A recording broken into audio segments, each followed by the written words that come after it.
Hello and welcome to the EDHRECast, where we're all about Commander, data, and dad jokes. I'm Joey Schultz and I'm joined by my fantastic co-host. When he picked up the Final Fantasy VII pre-con, I told him that his head is in the clouds. It's Matt Morgan. Joey, did you know that milk is the fastest liquid on the planet? It's pasteurized before you can even see it. Okay, Matt. I unironically like that. You know what? Tell you what. That's a very good joke, Matt. A very, very good joke. Yeah, I'm glad that one didn't go sour on your sense of humor. So I think we're off to a really good start this week. We're silly. I love this. All right, Matt. Yeah, it is the two of us on this week's episode. And here we're talking about the most powerful archetypes in all of EDH. Yeah, there's a lot of just archetypes out there you could be playing, and sometimes the popularity doesn't always line up with how powerful that strategy is. So we wanted to take a moment, because we've actually been debating this in our patron Discord. We've been talking about this a lot behind the scenes, and so we figured, why not just turn the cameras on and have this conversation for everyone out there that wants to watch the show.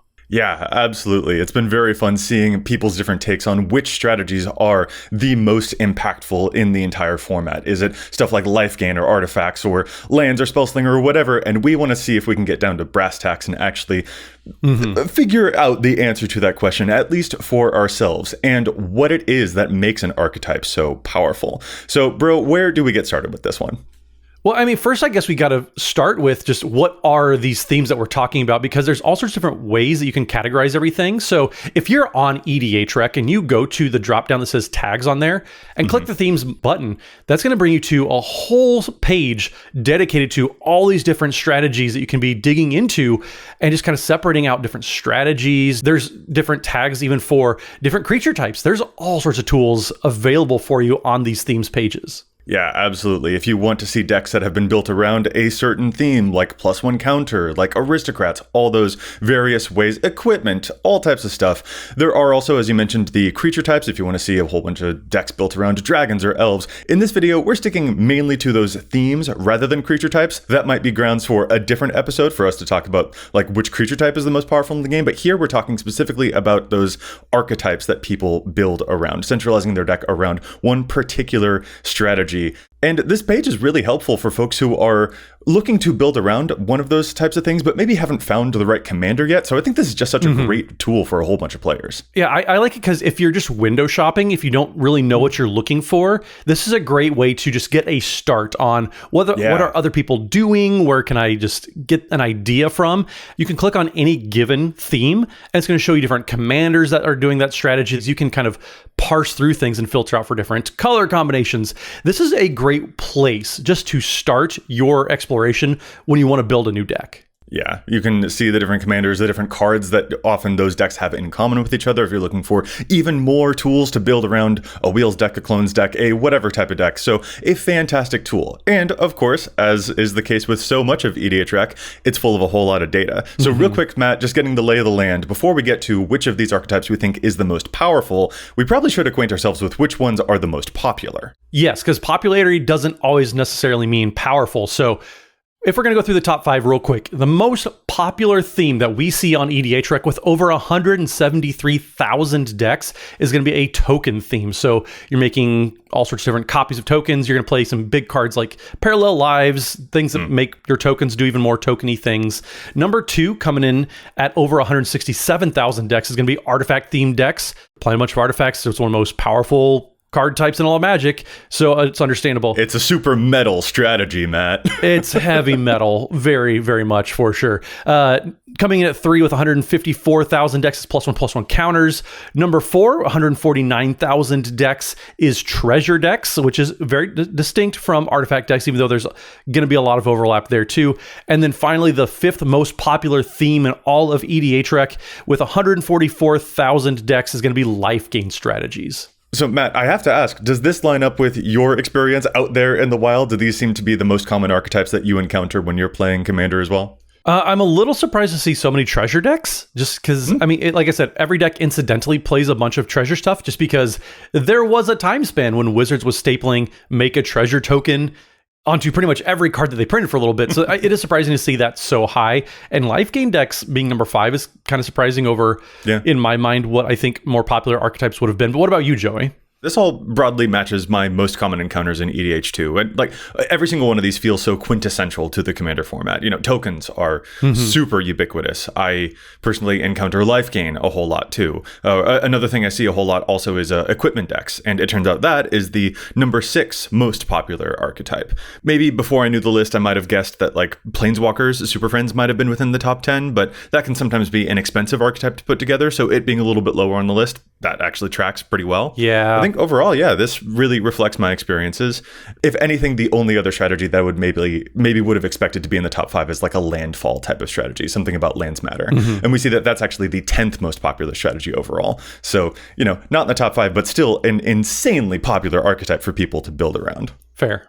A whole bunch of data here. A whole bunch of these archetypes are very, very famous. And again, this is a fantastic resource for folks if they want to check out different archetypes to build around Planeswalkers. In fact, a whole bunch of stuff is on there. And we now know, broadly what some of the most popular cast of characters are here, the most popular archetypes. But Matt, as you said, the most popular strategies are not necessarily the most powerful ones. Yes. Real quick, before we get into that, though, we got some shout outs to do. A quick word from our sponsors. First, this episode is brought to you by Dragon Shield, makers of the finest and most durable card sleeves, including our very own EDHREC sleeves, which there is a link to in the description.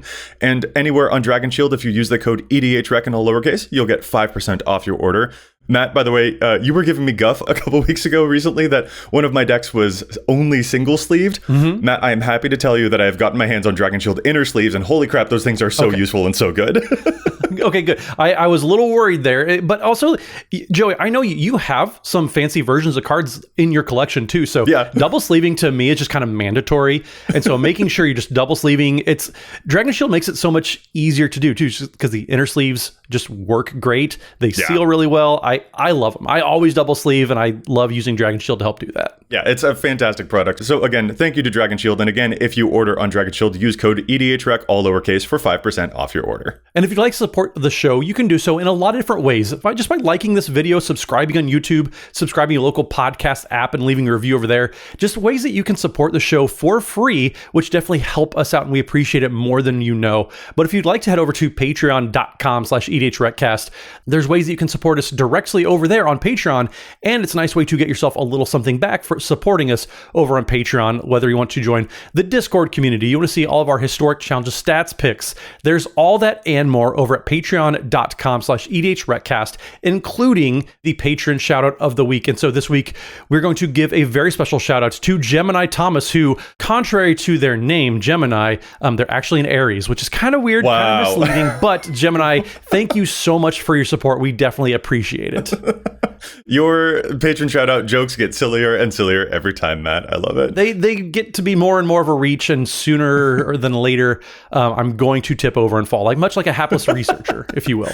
Wow. Well, that's just a testament to how much it is that you love and appreciate the support that we get from our patrons like Gemini. That is true. We appreciate all the support. Heck yeah. Okay, Matt, so we covered real quick some of the most popular archetypes that are out there. But again, we're talking about the most powerful ones in this episode, which kind of begs the question, how do we even measure what, quote, powerful means?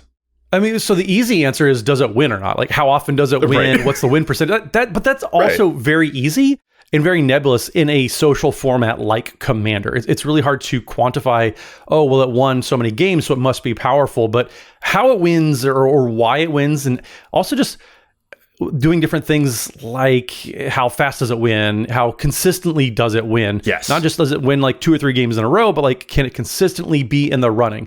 So powerful is a very broad term that we're trying to define here. Exactly, yeah. To say, because it wins a lot is so vague. So we wanted to try and break down some metrics about the how it is winning. What are the qualities that help it win? And those are the things that listeners out there can look for in their own decks to try and power them up. Not just, I want it to win better. Cool, that's the goal, but a goal is different than a plan. We want to talk about the things that build out the plan of a deck.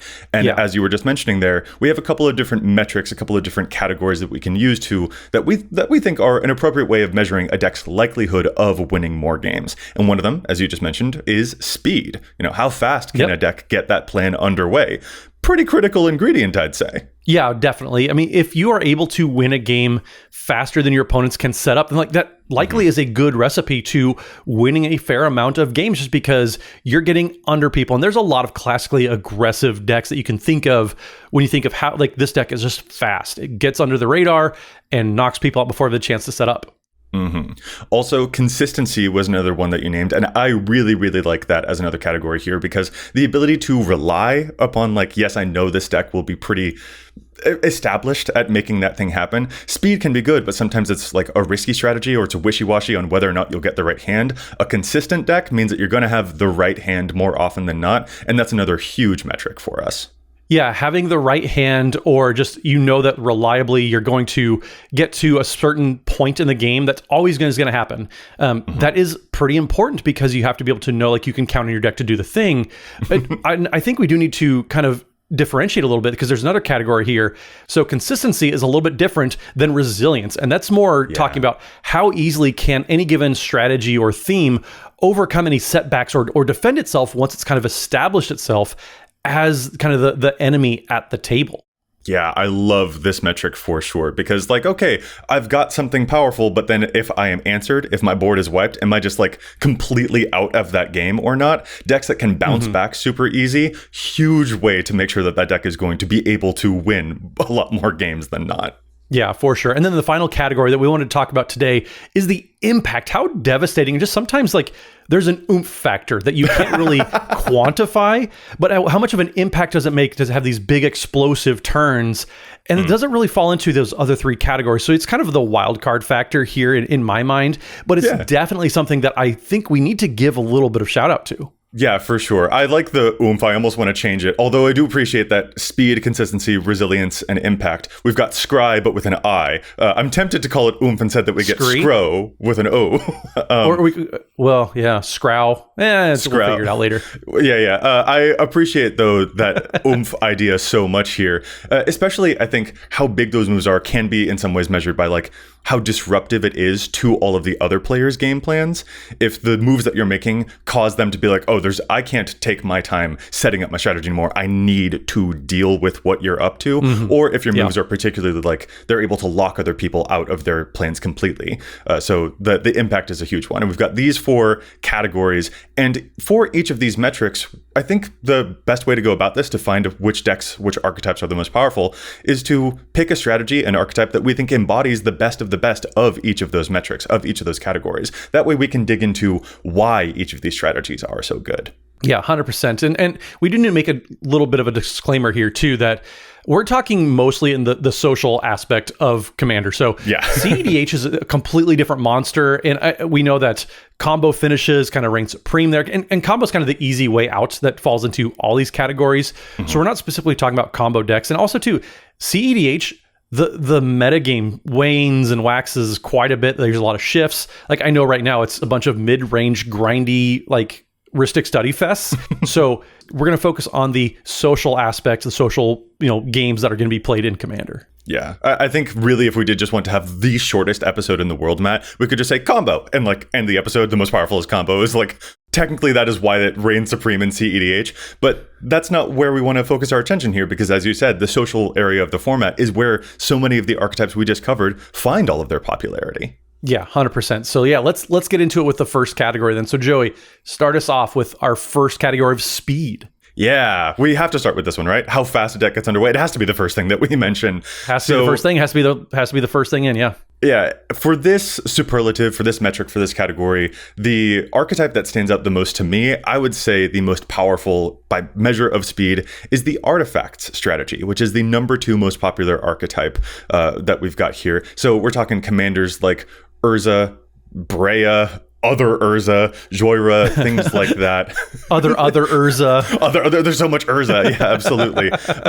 And in particular here, one of the most important things for us to mention about these archetypes is that we're not saying any individual commander is what makes then an archetype really good, there are going to be very powerful commanders that are kind of standalone in their strategy. Here, for me, I think of artifacts across the board all being deadly in this particular way because of all their cost reducers, all of the mana rocks. Like an artifact deck, I feel like is just going to get its footing so much faster than what I'll be able to do in a way that scares the crap out of me. So that is why I picked artifacts as the winner for the speed category personally. Yeah, well, and one thing that makes artifacts so fast and so consistently fast is just, like you said, they play mana rocks and they play some more mana rocks. So they're always able to cast their big things so much quicker than any other deck is able to, usually, because not only are they casting like an Izzet Signet, for example, but then they might be sacrificing Izzet Signet to a Clan Ironworks. And so you're just doubling down on all of it. So there's a lot of combo play at work with artifact-centric decks. You're filling the board and just everything kind of synergizes because artifacts, just like we said, it's one of the most powerful card types in Magic. So it's very, very easy for all these things that you're casting to synergize on top of one another.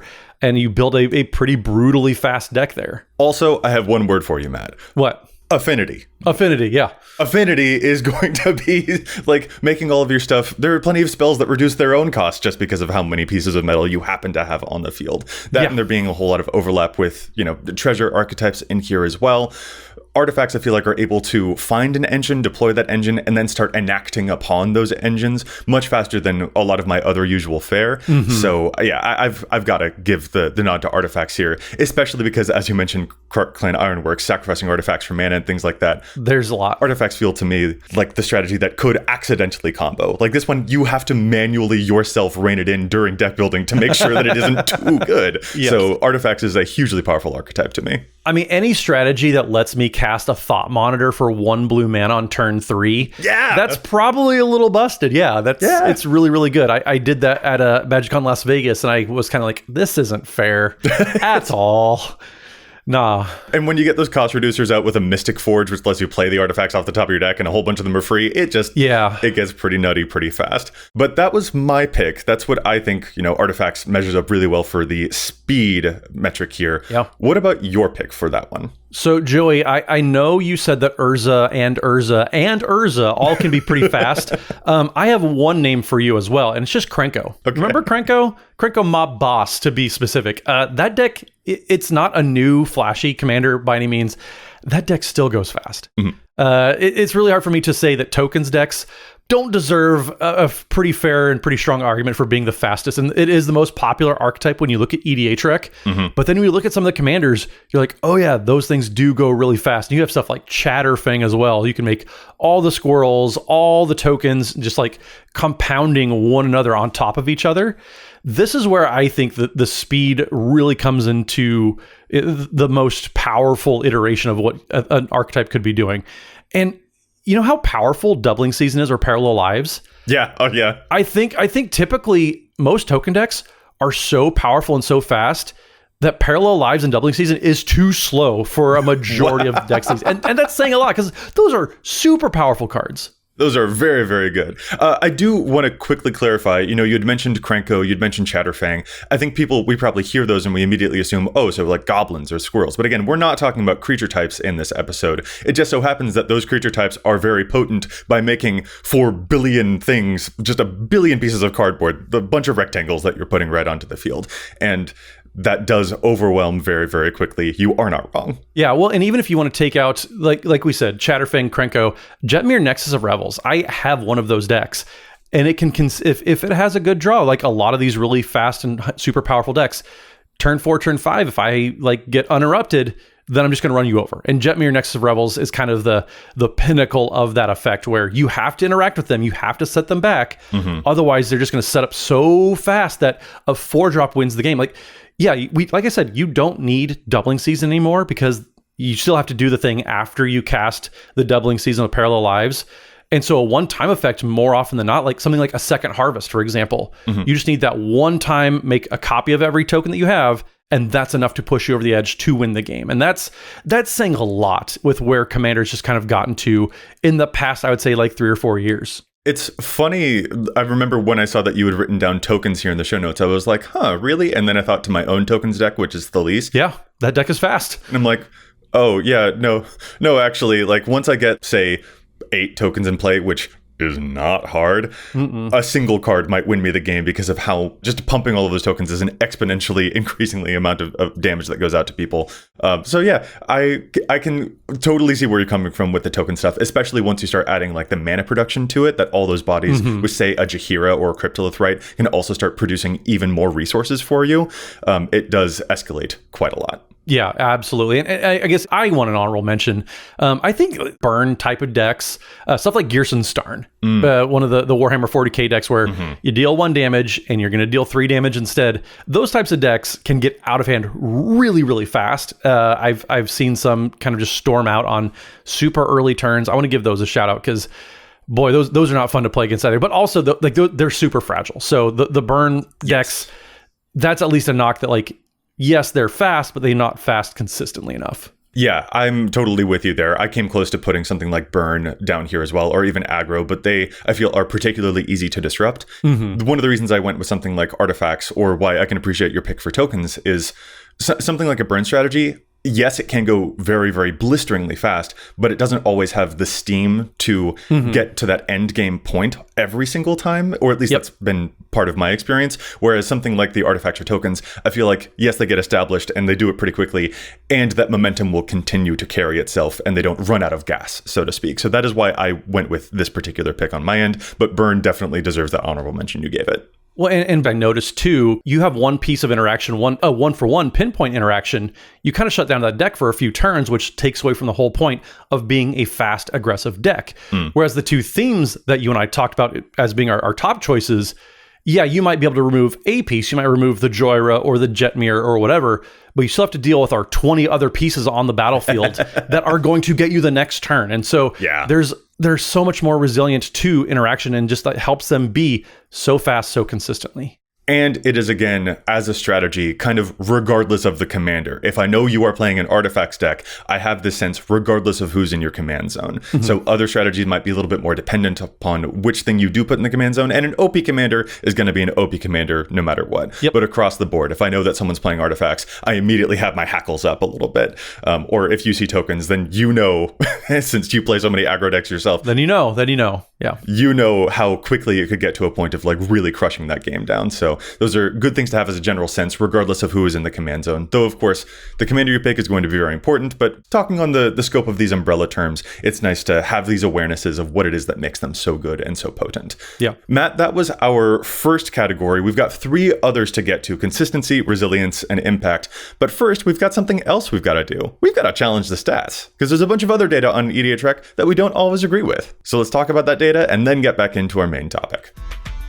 This episode is brought to you by our favorite deck builder, ARCHETYPE. ARCHETYPE offers so many features to make your brewing experience super easy, from custom categories to helpful sorting methods, and giving you tons of data about your deck too. Color breakdown, mana curve, but also things like your probability of drawing certain categories of cards at a certain time in the game, which you know I'm using to make sure that I have a better chance of drawing both my graveyard filling cards and my reanimation spells on time. Plus, their deck playtester is undeniably the best in the biz. Super intuitive game actions, from start phases to tapping groups of cards to copying tokens to proliferating all your counters, are all handled for you with a single keystroke. And I've got to shout out my all-time favorite feature, that when you're brewing on ARCHETYPE, you can drag and drop a card from EDHREC or from Scryfall right into your deck list. This saves me so much time not having to type while I'm brewing. Even the way that they make importing a full deck list onto the site is super easy. And you know what? ARCHETYPE even has a creators page that shows you when updates have been made to your favorite creators' decks, so you can see, for instance, what I'm trying out with my signature Baba list, or whatever new hipster strategy Dana is currently tinkering with. You can check out our deck lists linked in the description of every video at architect.com/EDHRECast. That's ARCHIDEKT.com/EDHRECast. Go get EDHREC'd at Architect.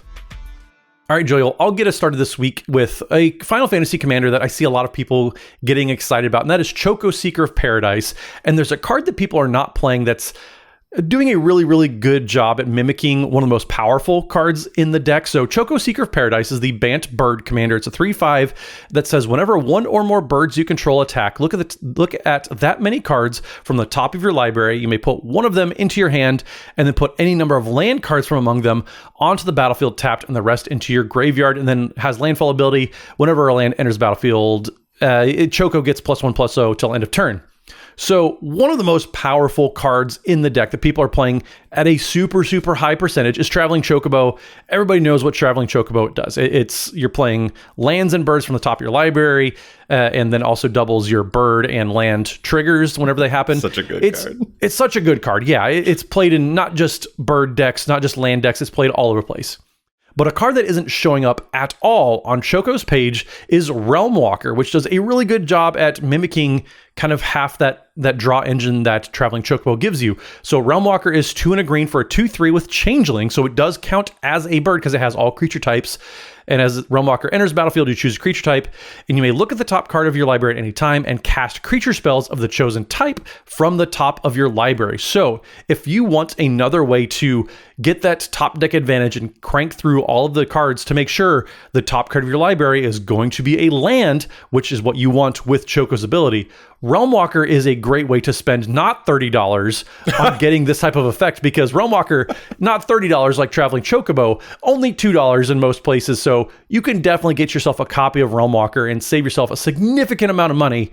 And it does a good enough job where it still is, like I said, it's a bird. It's going to count towards Choco's attack triggers. It's also going to, like I said, have that top deck manipulation that is a card advantage engine to get through your deck quicker and gets to the important things that you want on top of your library. So if you want to save a bunch of bucks and build Choco in a very powerful way still, check out Realm Walker. Like I said, Realm Walker is not showing up on the page at all, and that is a mistake. I think people being able to have more than one source of card advantage from the top of your deck, super powerful. If you want one, you likely want two. Realm Walker's a great bird. It's also a great goblin. It's also a great elf. It's a great. Yeah, that's a great card if you care about a specific creature type, and there aren't that many birds. So yeah, I absolutely agree with that challenge. That's wild. There aren't that many birds, yeah. Well, Matt, you went with a Final Fantasy commander, and you went with a Bant Final Fantasy commander. I'm also going to go with a Final Fantasy commander for my challenge to stats pick, but I'm going to go in the complete opposite colors. We're going to go into Rakdos for this challenge. We're talking about Kuja, Genome Sorcerer, and on the back half of that, Trance Kuja, Fate Defied. And this is actually a recommendation to us from a listener. This is our listener-submitted challenge to stats pick. This comes to us from Elijah Jones, who wanted to let us know about a little bit of a non-bow or potential misstep that they wanted to make sure people were avoiding if they are building any Kuja decks of their own, specifically with regards to the card O'Hare Ashenil, which currently shows up in about 12% or so of Kuja decks. Used to be a little bit of a higher number. It is going down, but we should probably get it even further down, as Elijah points out here. Real quick, O'Hare Ashenil is the 4-mana 4/4 red god with trample that says if a red source you control would deal an amount of non-combat damage that is less than O'Hare Ashenil's power to an opponent, that source deals damage equal to O'Hare Ashenil's power instead. And this is pretty useful for a commander like Kuja, you would assume, because Kuja makes all of those wizards that deal non-combat damage to your opponents when you cast on creature spells. Here's the thing though, as Elijah points out, the wizard tokens that Kuja makes are not red, they are black. So those black mages are not going to actually get any amplification from O'Hare Ashenil's buff whatsoever.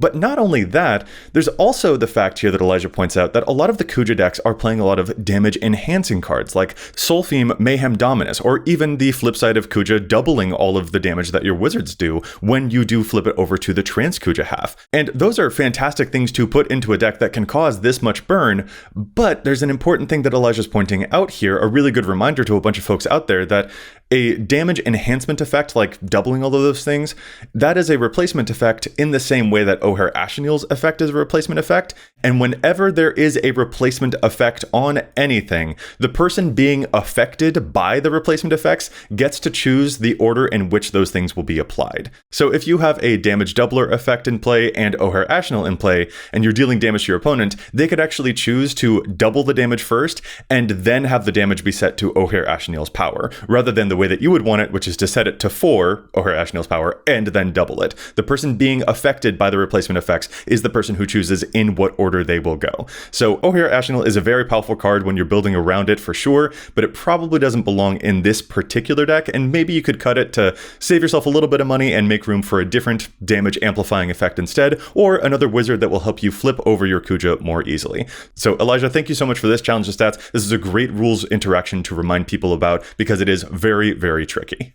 All right, well, Joey, let's get back into the main topic then. So 3 more categories, 3 more superlatives to work through as far as what makes the most powerful decks. And so next one up, we have consistency. So Joey, what do you have as a beacon of consistency when it comes to how powerful it is, as in how reliably it can enact its plan in every single game? Yeah. For the archetype that I would consider to be the most consistent, I'm going to have to go with Landfall here, which is the number 10 most popular archetype in the format. Things like Omnath, other Omnath. I seem to have a trend with this. Urza, other Urza. We're talking Omnath, other Omnath, yeah. But also AC, Lord Windgrace, Necrobloom, all those things that give you benefits for caring about the lands that you are playing. When your resources that you need to cast spells are also your payoffs, you basically always have actions that you can take, and you are rarely completely out of luck, and your opening hands are pretty hard to be bad. At least if you're building landfall decks correctly, because we do sometimes see that people build landfall decks with only 34 lands in them.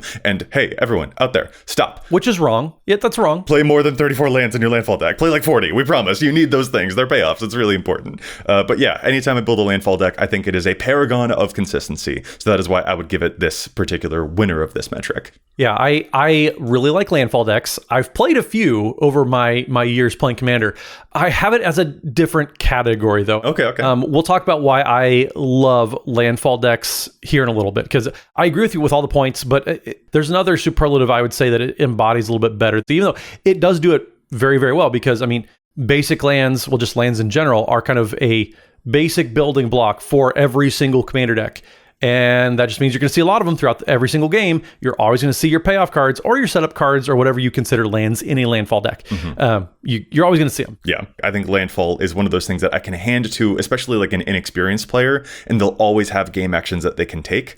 And that is exactly the kind of place that I want a deck to land a whole lot of the time, is like if I'm looking for a deck that I know needs to get its game plan on, and it doesn't have a risk of like really bad opening hands, or it doesn't have that problem of drawing the quote wrong half of its deck and things kind of get out of order and it stumbles over itself, something like landfall is, I feel, going to really treat me very nicely in all of that. So I'm going to talk about why I love landfall decks here in a minute.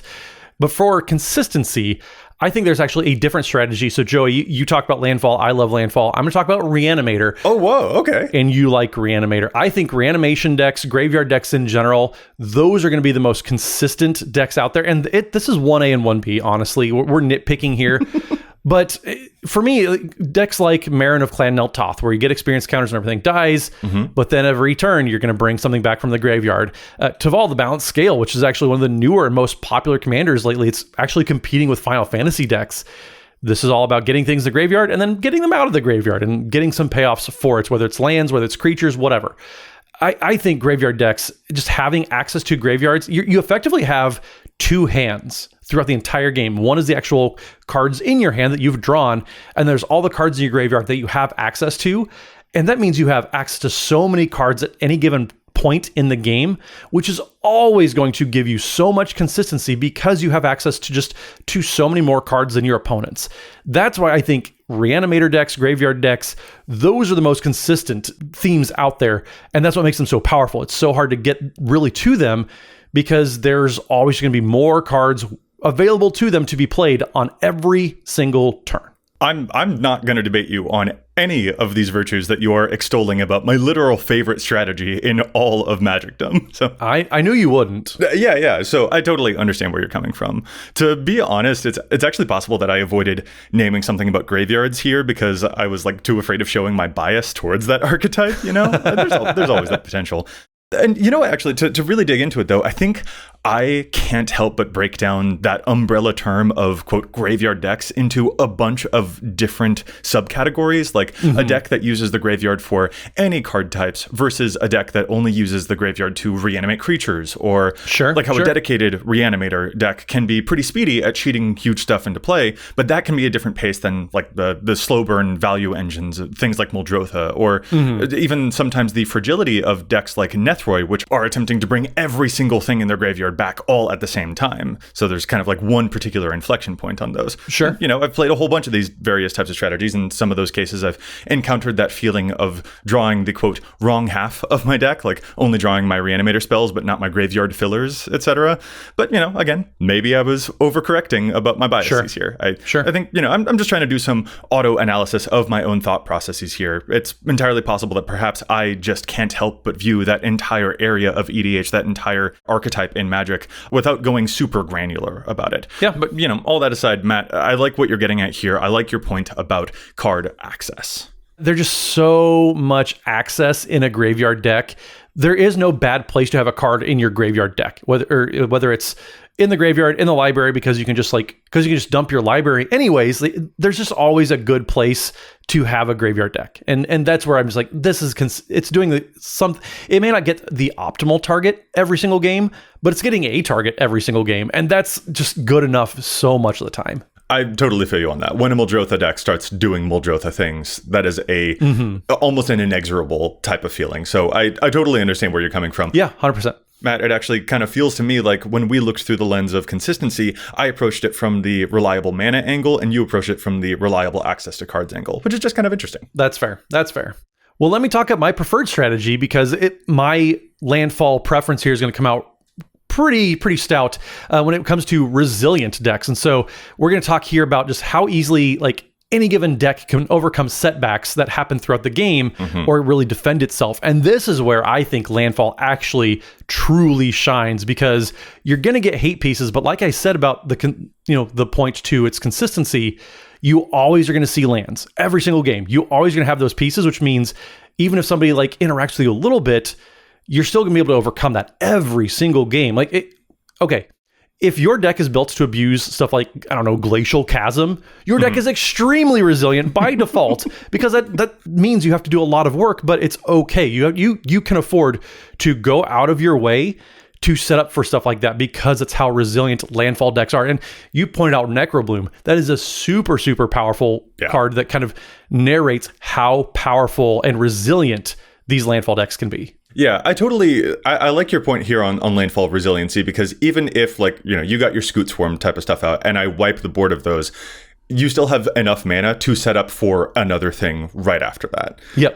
That is one of the things that especially can lend itself to like, hey, my resources are still here, which means I will still be able to play anything else that comes up. So overcoming those setbacks, even if your board is wiped or something like that, is a pretty easy place for landfall to get. So I totally see why you would put it here as your winner for the resilience superlative resilience metric that we've got here. For me, the reason that I didn't value it quite as high in this category is because, and again, maybe this is just my taste in tea, defending itself when it is in the position of being the archenemy, I docked it a couple of points for that, because I feel like it can get a really big target on its back, and it can't always defend it quite as easily as some other decks might be able to. Sure. To sum that thought up, I guess, I think landfall decks rebuild really nicely, but they don't always reliably prevent setbacks from occurring in the first place, in my eyes. But, I mean, at the same time, as you said, we're kind of nitpicking a little bit here. Yeah, we are. So I don't entirely disagree with you. There's a lot to appreciate about the landfall strategy in several of these metrics for sure, which is why it is consistently one of the more powerful archetypes out there.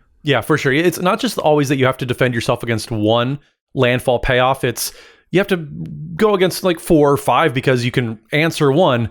Well, there's just another one that just deals with lands anyways. But yeah, landfall decks, it's so hard to truly answer them. And if you do, it's very specific pieces. So yeah, landfall decks do get much better when they are piloted by someone who knows how to avoid overextending and who doesn't deploy like multiple things all at the same time. And so everyone out there, y'all, if you want to take down the landfall players, though, make sure you prioritize their card advantage engines, because without those, this strategy floods out really hardcore. Sure. But what about you, Joy? What's your resilient theme when it comes to most powerful decks? We kind of swapped here a little bit. You had mentioned graveyards in the consistency category. Here in resilience, I'm going graveyard adjacent. Specifically, I would focus on aristocrats, which is the number 7 most popular archetype out there. So, commanders like Teysa, Marin, Yawgmoth, all of those, sacrificing your things for value.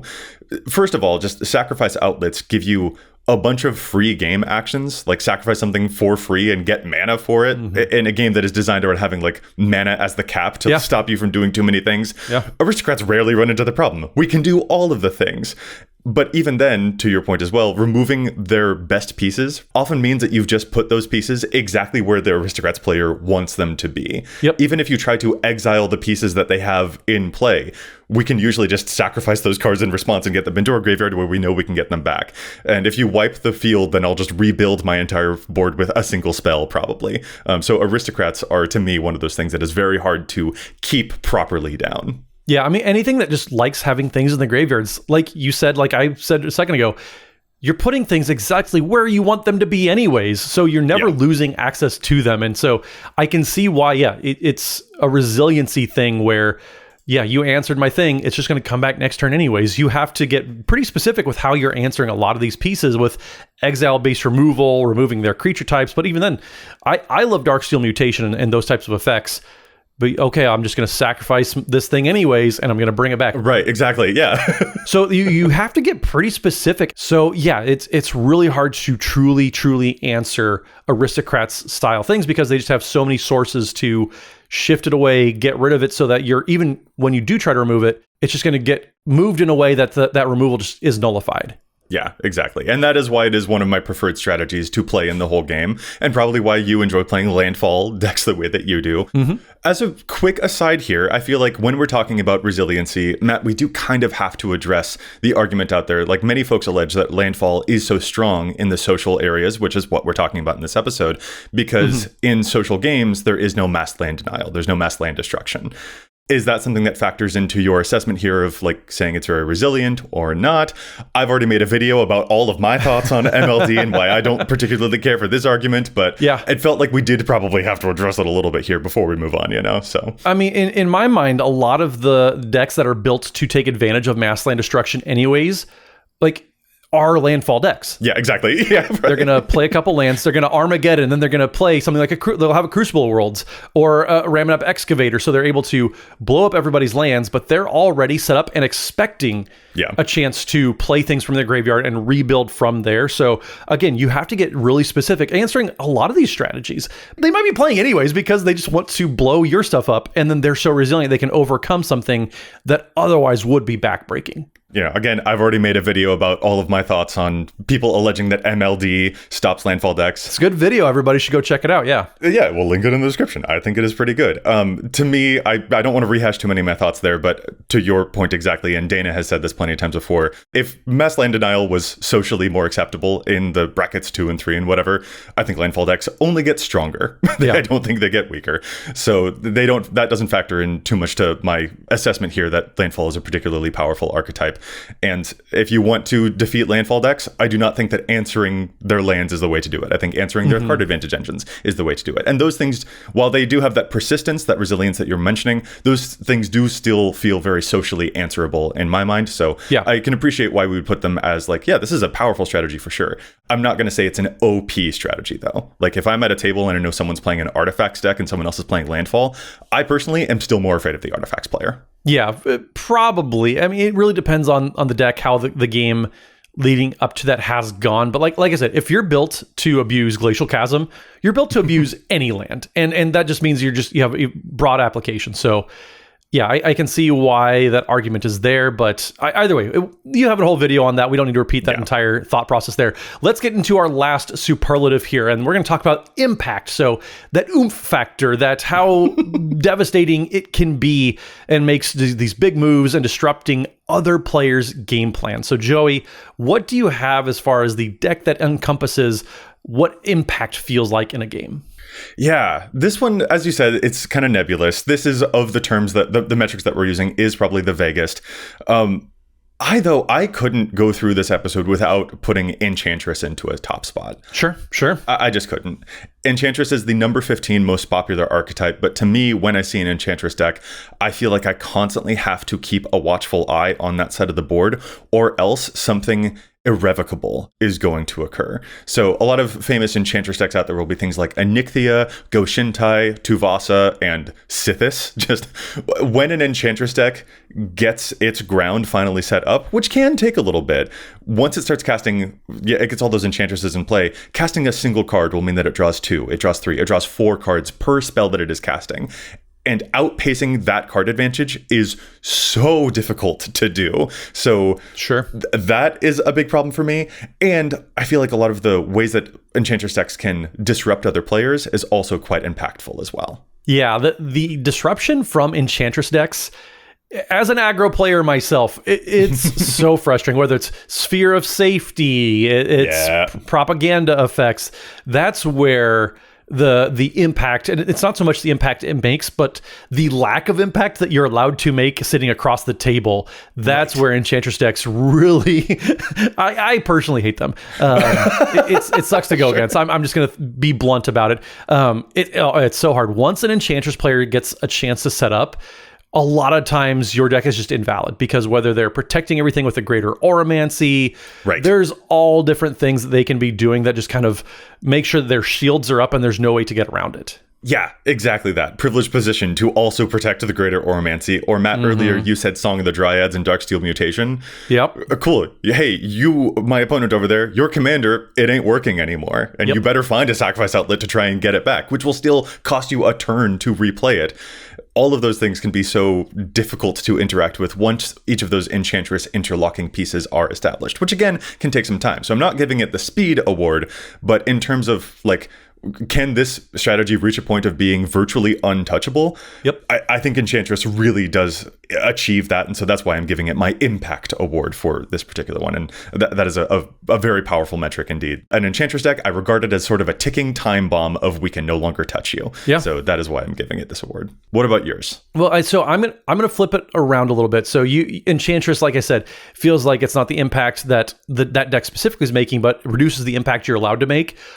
When I think of impact and that wow factor, the oomph, I immediately think of Spellslinger decks and how big and explosive of a turn can you have for yourself.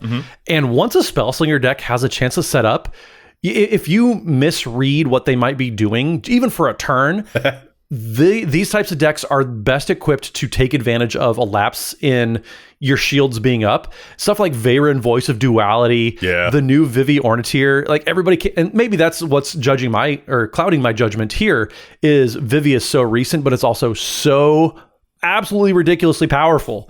It's one of the most built commanders in the past months. I mean, since it's been seen, really. But these decks they play super disruptive strategies. More often than not, they're going to be playing some base like blue and red, maybe some black, maybe green in there too. If you're playing like Storm, Force of Nature, which gives all of your cards Storm. There's all sorts of just powerful interactions here that not only are they doing powerful things, but they also can protect themselves very, very well, whether they're playing, just basic counter spells, or they're playing up to the high end of that bracket 3 and 4, where they're playing the Force of Wills, like all those game changers, free counter spells. So they can protect themselves super well to kind of dictate the terms of when they have this big, powerful turn where they're, casting Expropriate and copying it 5 or 6 times. Like that's where the impact that Spellslinger decks have is those big turns that people play Commander for. That's what stands out in my mind. I love the way that you've phrased that.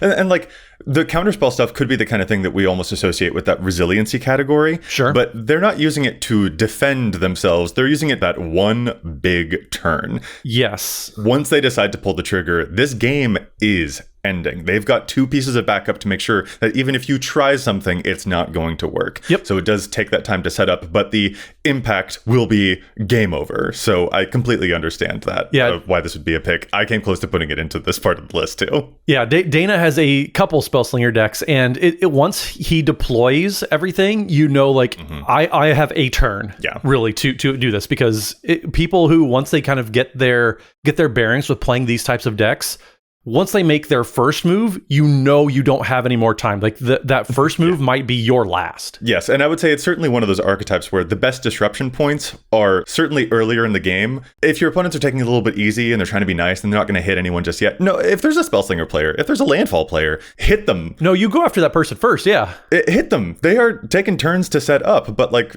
you can't let them set up. It could be quite bad for you, down the line. So like I love Dana to death, but every time he plays any of those Spellslinger decks, I'm like, I know once you do start to play spells, you're just going to destroy us all. Like, you're just going to kill the table. Right, yeah. I have to kill you quick. He's like, but I'm not doing anything. Like, Dana, I love you.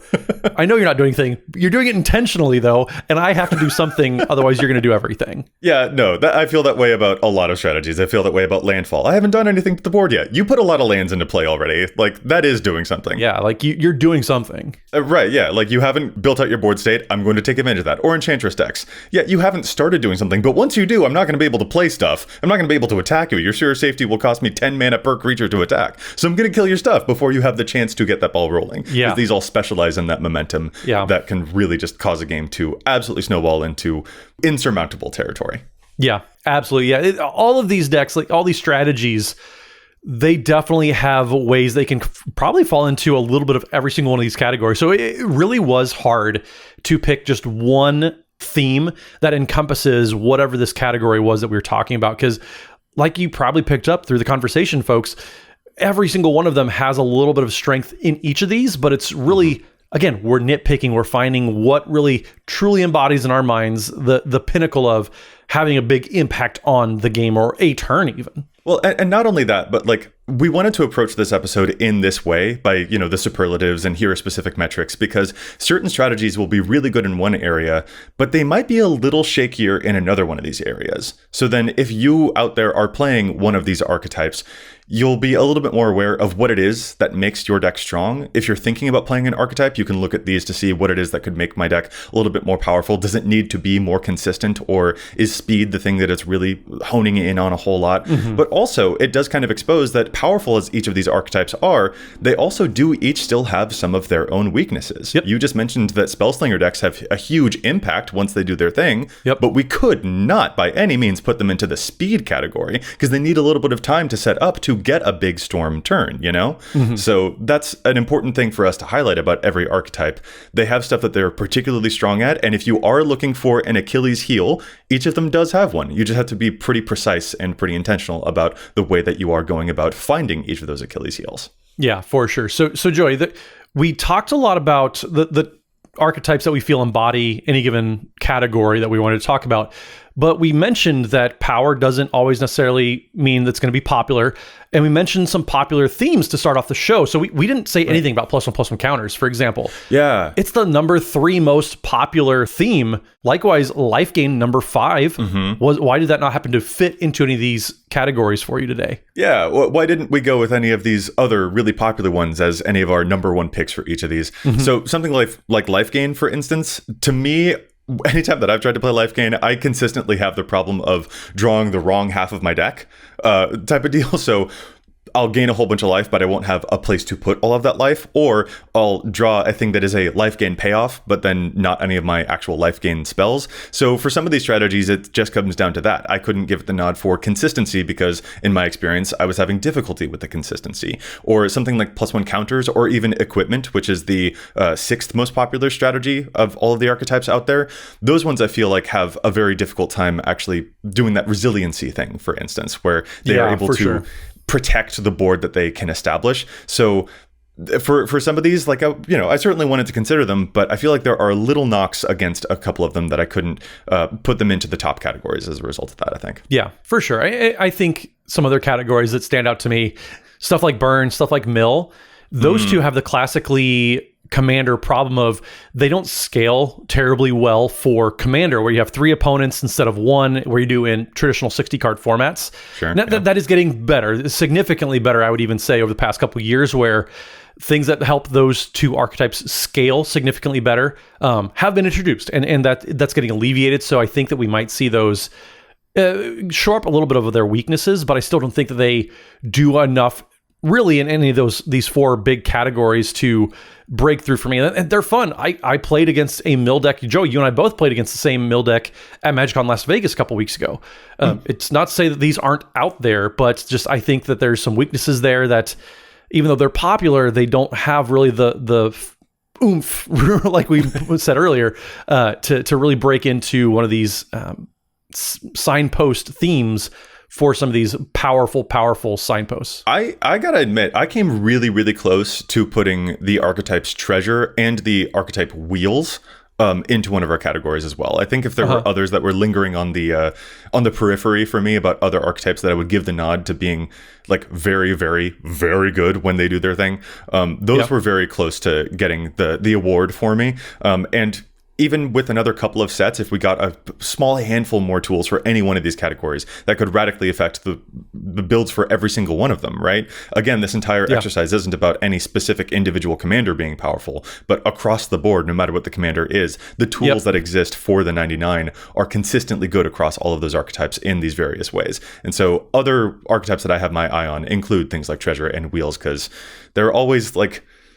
They're always right there on the edge of my vision, threatening to do a whole lot of stuff. I'm a little bit more afraid of something like Artifacts, but that doesn't mean I'm not paying attention to what a Wheels deck could be doing in the future, you know? I mean, that's definitely how I feel about Voltron decks, equipment-focused decks, is because if you ignore them and you spend too much time just kind of trying to set up for yourself, well, that's where that speed factor comes in. And we pointed out earlier, like, all of your eggs are in one basket, which, like, sometimes Voltron decks can be. It's that issue that we talked about earlier.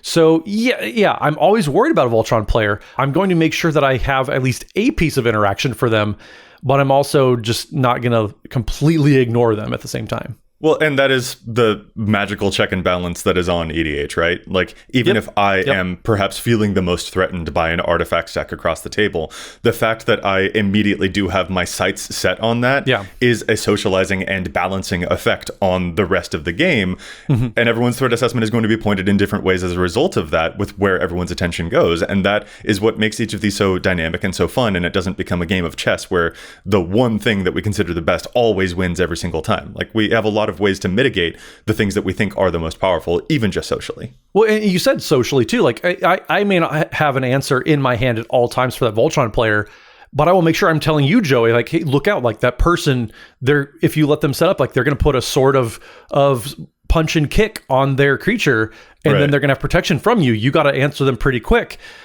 Playing those social games, that absolutely is a piece of the puzzle when it comes to how powerful a thing is allowed to be, because it overruns people if you don't pay attention to it. So making sure you kind of call attention to that powerful deck over there, that's definitely a factor. And maybe that's, again, why Voltron decks kind of got knocked down a peg in my brain when doing these lists. Yeah, I can totally see that. And frankly, that's another really great lesson, actually. Like, if we didn't mention any archetype that you particularly enjoy, if we didn't mention them as being one of the most powerful, that's probably something that you can take advantage a little bit. Like, oh, everyone else is paying attention to all of those other strategies that they deem to be more powerful. So me with my mill deck over here, no one thinks that this is the most powerful strategy, but that affords me more time to set up and enact my game plan, because everyone's paying attention in the other direction. So kind of a fun note to end on here. Just because something is socially deemed to be super powerful doesn't mean that there's not stuff that you can play around with during each of those games. Yeah, for sure. I'm glad that we had a chance to turn the cameras on and actually have this conversation, because if you're one of our patrons in our Discord, we've been talking about it a ton lately. Yeah, and it will be fun to continue this conversation with folks in the comments as well. So everyone out there in listener land, let us know which archetypes out there in Commander you think are the most powerful. Or are there any other metrics that you use to gauge which of your archetypes is the most powerful one out there, and what helps a deck